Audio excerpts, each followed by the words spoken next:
So what's up everyone, this is me Satyan Sharma. In this video I will try to cover a very common doubt of all the juniors with whom I have interacted, maybe on Instagram, Telegram, and in fact I have seen the same doubt in the comment section of some YouTube videos, that is bhaiya, are the NTA mock abhyas papers relevant for JEE Mains or not?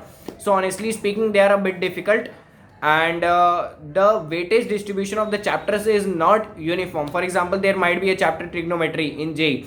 So if you go and attempt NTA full abhyas test papers, then you might see that there are no questions in some papers of trigonometry, and there can be 2 to 3 questions of trigonometry in some papers. So that depends upon which paper you are getting, and most of the papers are difficult. Sometimes you might get an easy paper, or sometimes you might get a moderate paper, which is called as balanced paper.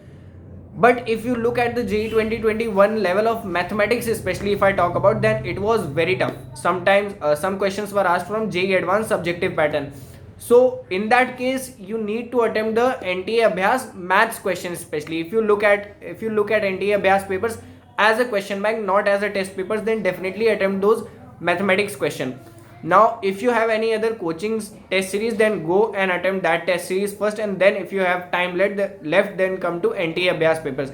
But if you don't have any other test series, you can't afford it due to some reasons, then you should look out on the NTA Abhyas test papers, because at least one test series you should have attempted before giving the JEE Mains first attempt. And there are around 70 to 80 papers, so doing all the papers will help you in revising the formulas, in learning the new concepts. And in fact there are some concepts that are asked in JEE advanced, not in JEE Mains.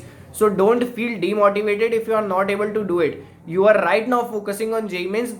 You can improve it gradually for JEE advanced, so there is no need to worry.